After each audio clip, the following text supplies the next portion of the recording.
तो आरजेडी लगातार किसी न किसी कारण से विवाद में आ गई है। पहले नवरात्रों में मछली खाने को लेकर और अब इस तरह से तेजस्वी यादव के सामने गालियां दी जा रही है। तेजस्वी एक बार भी आपत्ति नहीं जताते हैं। खुद चिराग पासवान ने कहा कि वो अगर वहां होते तो किसी का मुंह तोड़ देते। अब इस पूरे मामले पर बिहार के दोनों डिप्टी सीएम की क्या प्रतिक्रिया है, ये आपको सुनाते हैं। अत्यंत ही दुर्भाग्यपूर्ण है कि देश के दलितों के मसीहा स्वर्गीय रामविलास पासवान जी के पत्नी को और श्री चिराग पासवान जी की माता जी को जिस तरह गाली गलौज राष्ट्रीय जनता दल के द्वारा किया जा रहा है, यह अशोभनीय है, दुख है, पीड़ादायक है और जरूर कार्रवाई होगी, चुन कर कार्रवाई होगी। इतना कंफर्म करता हूं। एक भी व्यक्ति जो गाली देने वाले लोग हैं, चलिए उनकी कथनी करनी कभी एक समरूप नहीं रहा है। और ये किस भावना के हैं? यही लोग हैं ना जो बिहार के नौजवानों को पलायन के लिए विवश किए, यहाँ का उद्योग धंधा बंद किए, रोजगार का अवसर छीने और ऐसे मानसिकता के जंगल राज लाने वाले लोग ये अब गुंडा राज की और गुंडा की भाषा में गुंडई की बात करवाते हैं। तो ऐसी निश्चित तौर पर चुनाव आयोग को इसको संज्ञान लेना चाहिए।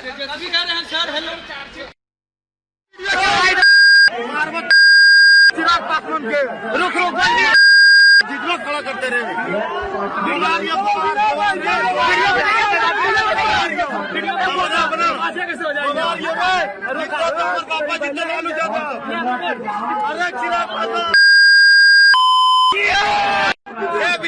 विजय भैया चिराग पासवान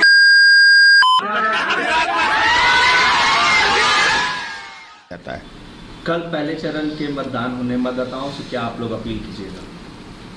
मतदाताओं से केवल एक ही अपील है कि प्रथम चरण का मतदान होना है। जो समाज में अमन चैन कायम हुआ है, जिसके बदौलत विकास के मानक तय किए गए हैं, तो राजनीति में उन्मादी तत्व जो हैं, जिनके पास अपनी विरासत संपत्ति सृजन का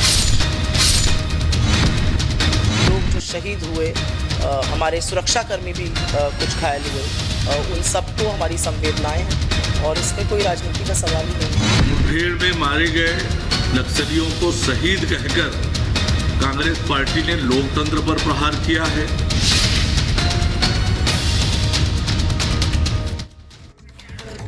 तो सुप्रिया श्रीनेत ने जिस तरह से नक्सलियों को शहीद बताया, उसके बाद अब किस तरह से कांग्रेस चौतरफा घिर चुकी है। शिवराज सिंह चौहान ने भी साफ तौर पे कहा कि कैसे ये एक तरह से दुर्भाग्यपूर्ण बयान है। कांग्रेस हमेशा ही नक्सलियों आतंकियों का महिमा मंडन करती है, देश कांग्रेस को माफ नहीं करेगा। तो बड़ा हमला शिवराज सिंह चौहान ने भी बोला है सुप्रिया श्रीनेत के उस बयान को लेकर के, जहां पर एनकाउंटर होता है नक्सलियों का छत्तीसगढ़ में, लेकिन आंसू बहाए जाते हैं कांग्रेस की ओर से। अब शिवराज सिंह चौहान कैसे हमलावर है, सुनिए जरा।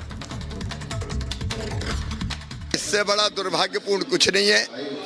कांग्रेस हमेशा नक्सलियों आतंकवादियों को महिमा मंडित करने का पहले भी पाप कर चुकी है। इसके लिए देश कांग्रेस को कभी माफ नहीं करेगा।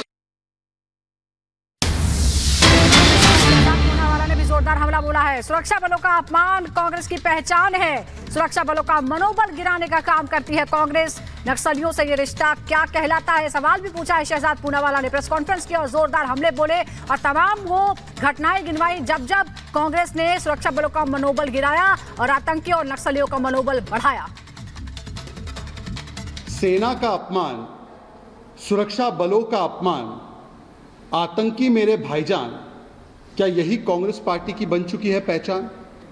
कांग्रेस पार्टी आतंकियों को, नक्सलियों को, उग्रवादियों को शहीद कहती है और सेना और सुरक्षा बलों के कार्रवाई पर प्रश्न चिन्ह खड़े करके उनके मनोबल पर कुटाराघात और चोट करती है।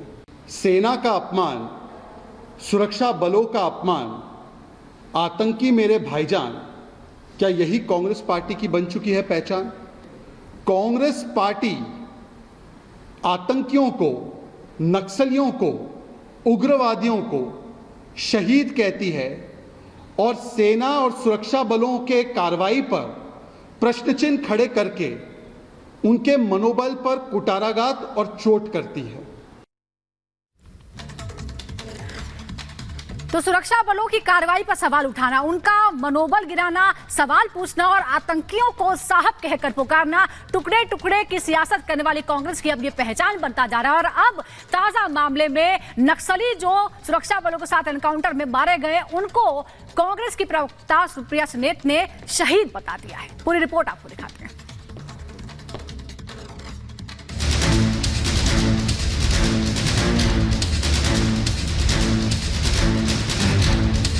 और उन सब लोग जो शहीद हुए, हमारे सुरक्षाकर्मी भी कुछ घायल हुए, उन सबको हमारी संवेदनाएं।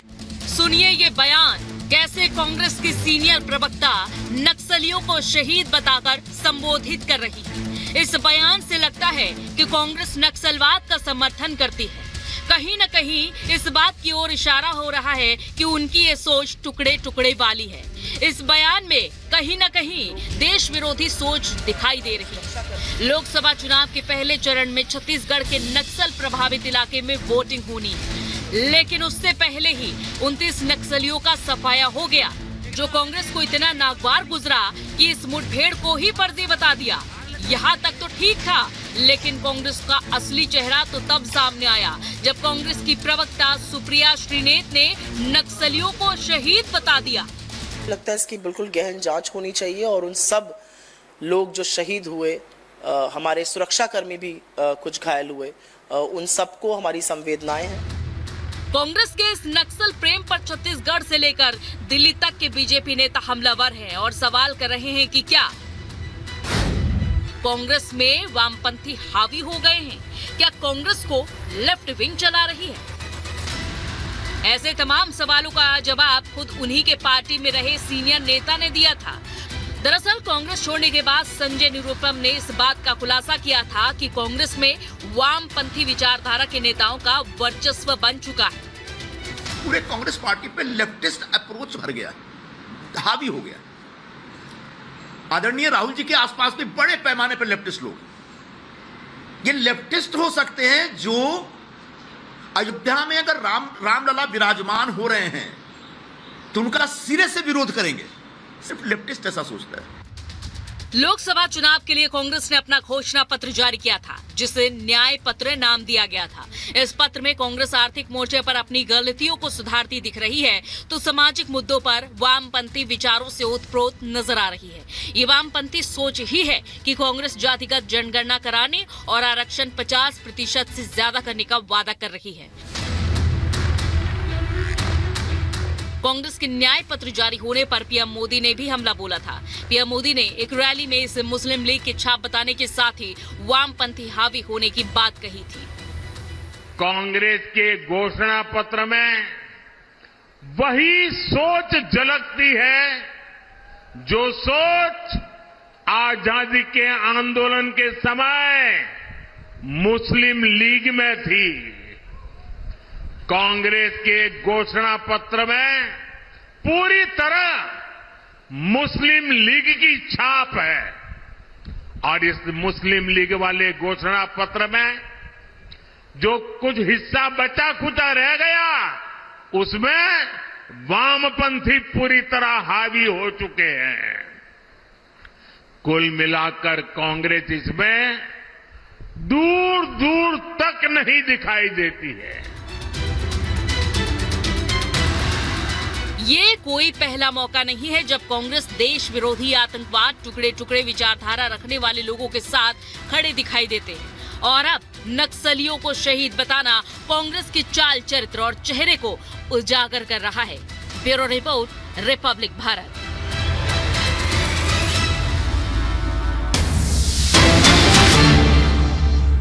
में आ गई। लेकिन कांग्रेस क्यों शहीद बता रही है नक्सलियों को? किस तरह की मानसिकता? उनको हमेशा 10 साल के बाद मालूम पड़ता है। रामनवमी में पूरे देश में उत्साह था, लेकिन वहीं मुर्शिदाबाद में शोभा यात्रा पर फिर से टारगेट किया गया। बहुत दुर्घटनापूर्ण है। ये भीड़ का जो उत्साह है वो किस तरफ इशारा कर रहा है? 400 पार की ओर कर रहा है। फिर से एक बार गुजरात में 26 की 26 सीटें भारतीय जनता पार्टी जीतने जा रही है। गांधीनगर में 5.5 लाख से ज्यादा आपने जीत का अंतर रखा था, इस बार क्या टारगेट है? हम इससे भी बड़ी लीड के साथ इस बार जीतेंगे। गांधीनगर की पूरी जनता मोदी जी को तीसरी बार प्रधानमंत्री बनाने के लिए उत्साहित है। आप इस बार की अगर हम बात करें तो कल अमित शाह जी कल फर्स्ट फेज के इलेक्शन होने वाले हैं, वोटर से क्या अपील करेंगे? मैं वोटर से यही अपील करता हूं, पूरे देश में मोदी जी का साथ देने का जुनून है। मोदी जी गुजरात से हैं, गुजरात की जनता भी उनको आशीर्वाद दे। गत समय से बड़ी लीड के साथ 25 की 25 सीटें जिताएं। Thank you so much. तो ये गृह मंत्री अमित शाह इस वक्त हमारे साथ जुड़े थे, जिनका कहना है कि गुजरात की 26 में आ गई। लेकिन कांग्रेस क्यों शहीद बता रही है नक्सलियों को? किस तरह की मानसिकता है? उनको हमेशा 10 साल के बाद मालूम पड़ता है। रामनवमी में पूरे देश में उत्साह था, लेकिन वहीं मुर्शिदाबाद में शोभा यात्रा पर फिर से टारगेट किया गया। बहुत दुर्घटनापूर्ण है। ये भीड़ का जो उत्साह है वो किस तरफ इशारा कर रहा है? 400 पार की ओर करा है। फिर से एक बार गुजरात में 26 की 26 सीटें भारतीय जनता पार्टी जीतने जा रही है। गांधीनगर में 5.5 लाख से ज्यादा आपने जीत का अंतर रखा था, इस बार क्या टारगेट है? हम इससे भी बड़ी लीड के साथ इस बार जीतेंगे। गांधीनगर की पूरी जनता मोदी जी को तीसरी बार प्रधानमंत्री बनाने के लिए उत्साहित है। आप इस बार की अगर हम बात करें तो कल अमित शाह जी कल फर्स्ट फेज के इलेक्शन होने वाले हैं, वोटर से क्या अपील करेंगे? मैं वोटर से यही अपील करता हूं, पूरे देश में मोदी जी का साथ देने का जुनून है। मोदी जी गुजरात से हैं, गुजरात की जनता भी उनको आशीर्वाद दे। गत समय से बड़ी लीड के साथ 25 की 25 सीटें जिताएं। Thank you so much. तो ये गृह मंत्री अमित शाह इस वक्त हमारे सहयोगी गायत्री ने गृह मंत्री अमित शाह से बात की। गायत्री हमारे साथ जुड़ी हुई है। गायत्री, गृह मंत्री ने साफ तौर पर कहा कि कितना दुर्भाग्यपूर्ण है मुर्शिदाबाद की घटना, और शहीद बताना, ये भी कह रहे हैं कि हर कुछ साल बाद कांग्रेस इस तरह की हरकतें करती है।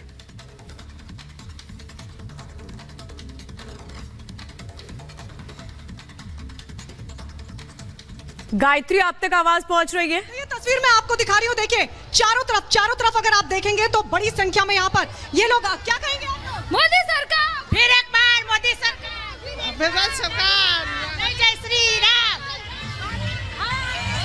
घर नहीं हमारे, केम छो मजा में? केम छो मजा में? जो ये गुजरात की जनता है जो सबसे पूछ रही है। भारत मोदी सरकार। ये मैं कुछ और तस्वीरें दिखाती हूँ। देखिए लगातार अमित शाह का जो रोड शो है वो आगे बढ़ रहा है, और तमाम जो लोग हैं वो लगातार उनके रोड शो में जुड़ते जा रहे हैं। ये फूल आप देख रहे हैं, अमित शाह जब यहाँ पर पहुंचे तो फूलों से उनका स्वागत किया गया, और लगातार जो भीड़ है वो बढ़ती जा रही है। धूप बहुत ज्यादा है, जो हीट वेव है उसके बावजूद भी लोग बड़ी संख्या में यहाँ पर पहुंच रहे हैं। उत्साह है यहाँ के गुजरात का, और गुजरात से लगातार जो संदेश है यही देने की कोशिश की इस बार 400 आप लोग क्या? भाजपा सरकार, मोदी सरकार, अब की बार मोदी सरकार। गायत्री, आपके पास फिर से लौट रहे हैं, और क्या कुछ कहा गया गृह मंत्री अमित शाह की ओर से जब आपने कई सवाल उनसे किए? सुनते पहले। नक्सली जो मारे गए छत्तीसगढ़ में, उसको कांग्रेस कह रही कि वो शहीद है, उस पर आपका क्या? देखिए, मोदी जी जब से प्रधानमंत्री बने नक्सलवाद पर हमने कठोर प्रहार किया है, और अब नक्सलवाद पूरे देश भर में अपनी अंतिम सांसें गिन रहा है। ये बहुत बड़ी सफलता है सुरक्षा बलों की, और नक्सलवाद के खिलाफ हमारी लड़ाई अंतिम चरण में आ गई। लेकिन कांग्रेस क्यों शहीद बता रही है नक्सलियों को? किस तरह की मानसिकता है? उनको हमेशा 10 साल के बाद मालूम पड़ता है। रामनवमी में पूरे देश में उत्साह था, लेकिन वहीं मुर्शिदाबाद में शोभा यात्रा पर फिर से टारगेट किया गया। बहुत दुर्घटनापूर्ण है। ये भीड़ का जो उत्साह है वो किस तरफ इशारा कर रहा है? 400 पार की ओर करा है। फिर से एक बार गुजरात में 26 की 26 सीटें भारतीय जनता पार्टी जीतने जा रही है। गांधीनगर में 5.5 लाख से ज्यादा आपने जीत का अंतर रखा था, इस बार क्या टारगेट है? हम इससे भी बड़ी लीड के साथ इस बार जीतेंगे। गांधीनगर की पूरी जनता मोदी जी को तीसरी बार प्रधानमंत्री बनाने के लिए उत्साहित है। आप इस बार की अगर हम बात करें तो कल अमित शाह जी कल फर्स्ट फेज के इलेक्शन होने वाले हैं। वोटर्स